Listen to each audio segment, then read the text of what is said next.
मध्य प्रदेश में पीपीआईडी द्वारा मनाई गई राज्य श्री छत्रपति शाहूजी महाराज की जयंती बीते 26 जून 2023 को Peoples Party of India Democratic द्वारा राज्य श्री छत्रपति शाहूजी महाराज जी के जयंती के अवसर पर संवैधानिक कल्याणकारी राज्य की स्थापना का संकल्प लिया गया। इस कार्यक्रम में पार्टी के कई बड़े पदाधिकारी शामिल हुए, जिसकी अध्यक्षता Peoples Party of India Democratic के राष्ट्रीय अध्यक्ष मूल निवासी हेमराज सिंह पटेल की अध्यक्षता में संपन्न हुई। मैं आकृति कुमारी और आप देख रहे हैं एमएनटी न्यूज नेटवर्क। दिनांक 26 जून 2023 को राज्य श्री छत्रपति शाहूजी महाराज जी की जयंती के अवसर पर संवैधानिक कल्याणकारी राज्य की स्थापना का संकल्प लिया गया। यह कार्यक्रम मानस भवन, जिला शहडोल, मध्य प्रदेश में Peoples Party of India Democratic के राष्ट्रीय अध्यक्ष मूल निवासी हेमराज सिंह पटेल की अध्यक्षता में सफलतापूर्वक संपन्न की गई। इस कार्यक्रम में देश के विभिन्न राज्य एवं मध्य प्रदेश के विभिन्न जिलों से आए हुए प्रतिनिधियों ने संवैधानिक कल्याणकारी राज्य की स्थापना का संकल्प पर अपनी बातें रखी एवं इस कार्यक्रम में मुख्य रूप से Peoples Party of India Democratic के राष्ट्रीय कार्यकारिणी सदस्यों ने उपस्थित कार्यकर्ताओं को संबोधित किया। कार्यक्रम का संचालन Peoples Party of India Democratic के जनरल सेक्रेटरी मूल निवासी एसएल बाबाजी द्वारा किया गया। कार्यक्रम में उपस्थित मूल निवासी एडवोकेट अजीत जीनवाल ने कहा कि लोकतंत्र वर्ण व्यवस्था के होते हुए बेबुनियाद है। यदि हमें लोकतंत्र को सही मायने में स्थापित करना है तो हमें वर्ण व्यवस्था को जड़ से उखाड़ना होगा।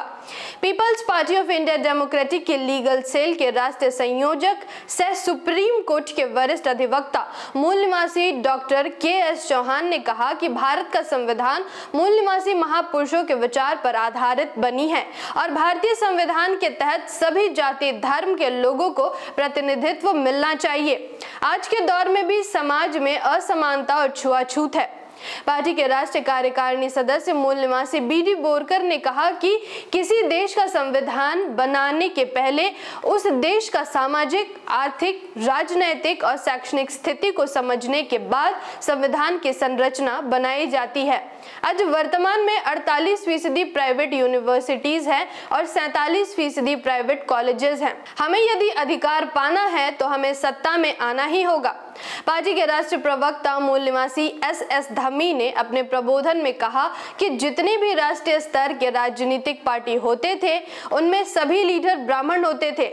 एक हमारे आंदोलन से भी बनी पार्टी भी ब्राह्मणवादी चंगुल में फंस गई, इसलिए बहुत ही सोच समझकर हमने पीपीआईडी को बनाया है।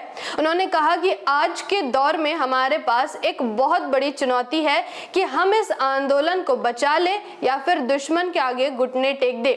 Peoples Party of India Democratic के राष्ट्रीय अध्यक्ष मूल निवासी हेमराज सिंह पटेल ने अपने अध्यक्ष प्रबोधन में कहा कि 4 जून 1954 में बाबा साहब अम्बेडकर ने अपनी स्पीच में कहा था कि जिस संगठन में ब्राह्मण रहेगा उस संगठन का सत्यानाश कर देगा।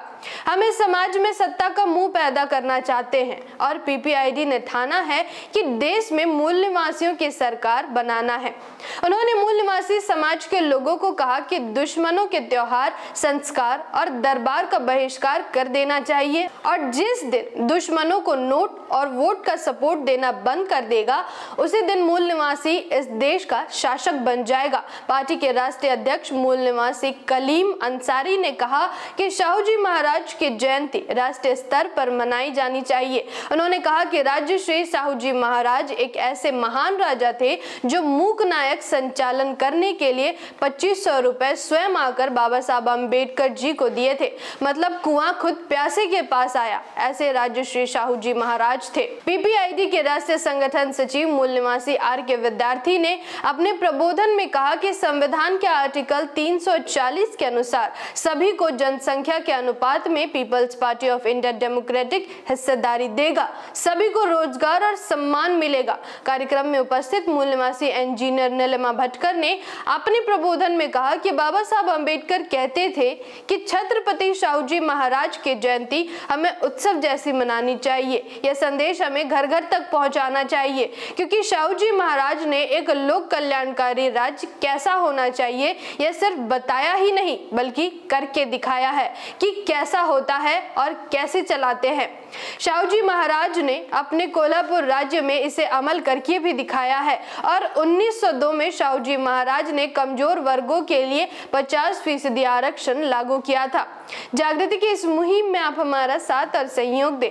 जानकारी महत्वपूर्ण लगी हो तो वीडियो को लाइक और शेयर करें। साथ ही हमारी अगली वीडियो सबसे पहले देखने के लिए चैनल को सब्सक्राइब करके बेल आइकन को प्रेस जरूर करें। धन्यवाद। जय भीम, जय मूल निवासी, जय संविधान, जय भारत।